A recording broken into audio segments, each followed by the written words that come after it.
Oke, episode 1 desain dinding part 2. Ya, jadi karena waktu pembuatan video pertama ini aku emang buru-buru banget, banyak yang dipercepat.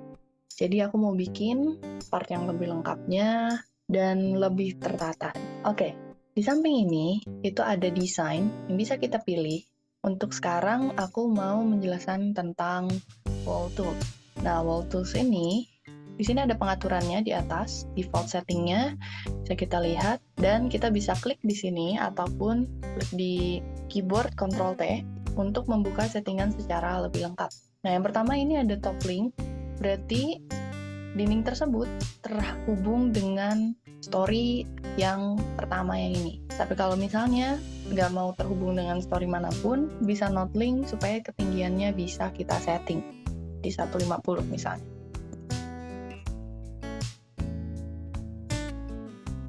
Ini. Nah, tipe dindingnya itu ada beberapa, ada structure yang biasa, jadi dia cuma ada satu lapisan, terus ada yang composite.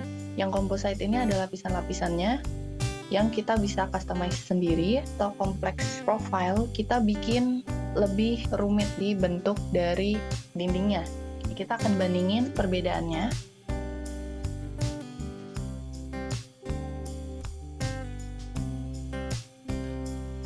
Kita bisa pencet F5 untuk ke 3D. Nah, bisa kita lihat bentuknya seperti ini. Ini yang pertama, yang basic, dia satu lapisan. Jadi lapisannya kita bisa rubah ukurannya dari sini secara langsung. Kalau misalnya yang composite ini lapisannya kita atur dari pengaturan yang ini. Nah, mungkin tampilannya agak sedikit berbeda ya dari yang kalian. Kalian bisa buka ke Windows, terus di sini ada toolbars dan atribut untuk menyalakan panel yang ini ya. Jadi tinggal buka di composite, di sini ada tampilannya seperti ini. Dengan ketebalan plaster 13, ketebalan bricknya 30 cm, dan ini 13 mili. Dan kalau misalnya yang ini, dia pengaturannya dari Profile Manager. Kita bisa lihat, coba klik kanan atau enggak di sini ada Edit Selected Composite or Profile. Nah, jadi tipenya kalau yang Profile Manager ini kita buat dari tampak. Jikalau misalnya ini mau ditinggikan, kita bisa ubah. Ini ditarik ke atas. Ini tansar. Kita kembali lagi. Nah, nanti perubahan di sini. Seperti itu. Kita balik lagi ke pengaturannya. Nah, di pengaturannya ini ada yang bentuk-bentuk lainnya yang bisa kita coba. Terus ini untuk dinding yang miring ataupun jadi bentuk trapesium. Oke, aku akan menjelaskan tentang reference line. Kita ke ground floor kembali, kita copy yang ini. Oke, tadi untuk memindahkan dan mengcopy, aku menggunakan Ctrl D, terus klik Ctrl sekali lagi untuk menambahkan plus seperti ini. Kalau misalnya mau ditambah menjadi ada double atau berkali-kali, kalian bisa pencet Ctrl plus A. Jadi nanti akan bisa berkali-kali untuk memindahkan objek yang diselect. Oke, kita lanjut. Nah, reference line ini apa sih? Kita bisa lihat dari sini. Kalian bisa lihat ada garis biru seperti ini. Dan dia itu tipe-tipenya banyak ya. Kita bisa buat ini yang outside face, terus kita ganti misalnya ini jadi center, dan kita ganti ini jadi inside. Lalu ada yang core inside itu dia ada di dalam dari core-nya. Lalu ini ada yang core center, nanti aku akan jelaskan kenapa dia beda. Dan yang satu lagi itu sebaliknya, core inside. Jadi yang sebelah kiri dan yang sebelah kanannya gitu. Kenapa ini ada dua nih, ada core center maupun center. Apa sih yang membedakan? Kita bisa buat contoh seperti ini. Ini aku pakai satu yang di core center ya. Kita buat composite baru, kita bikin new, terus kita duplicate, kita ganti jadi plaster aja seperti ini. Kita oke, dan kita remove salah satu skin plasternya.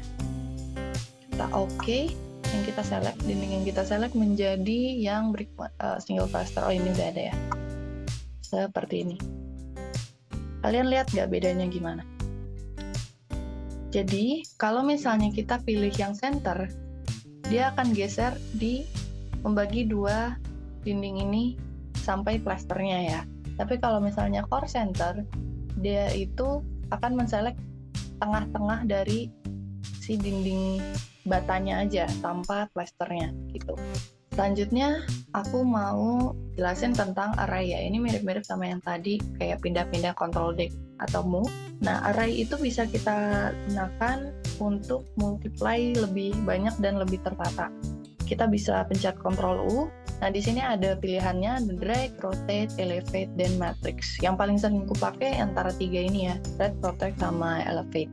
Nah, di sini ada masing-masing nih.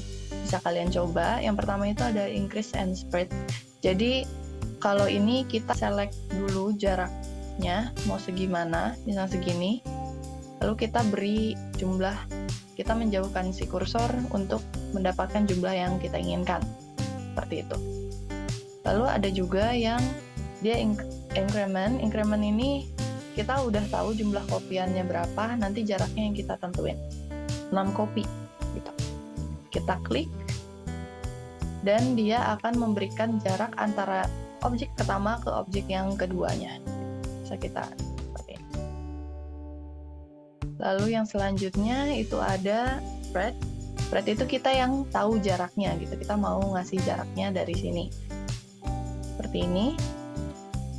Dan yang terakhir itu adalah distribute. Kalau distribute kebalikannya dari increment. Increment itu dari objek yang keduanya, kalau ini adalah objek terakhirnya. Misalnya ini ada 6, berarti kita oke, nanti dia ada objek pertama dan objek yang terakhir. Seperti itu. Kalian bisa kreasikan dan ini akan memudahkan kalau misalnya desainnya mau macam-macam gitu ya. Ini aku mau ngasih tips soal yang rotate. Kalau yang rotate ini kita bisa ngandelin yang namanya arc tool. Nah, kita buat bulat seperti ini.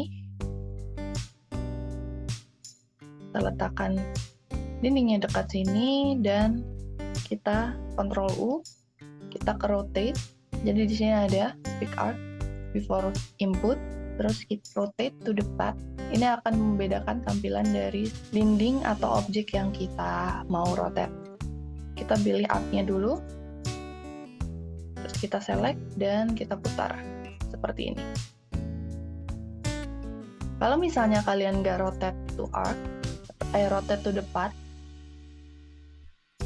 tampilannya akan berbeda seperti ini. Dia jadinya lurus. Gitu.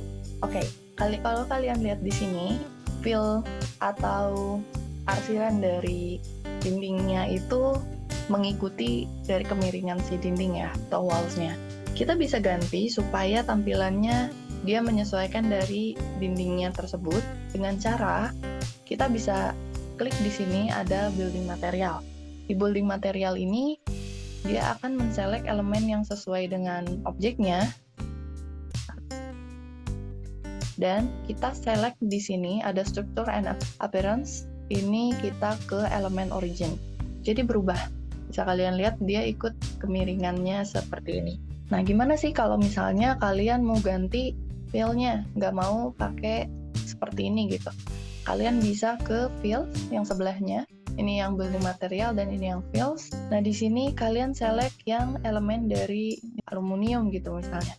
Kalian mau new bisa, dan ini ada pengaturan-pengaturannya seperti ini. Kalian ke building material lagi dan select si elemen brick strukturalnya. Kita ganti wall new yang tadi kita buat, terus kita tinggal pencet OK. Jadi tampilannya akan berubah sesuai dengan yang kita custom tadi. Sebenarnya ketinggian dari desain apapun yang ada di sini, walls dan lain-lainnya, kita bisa ubah juga dari 3D ya.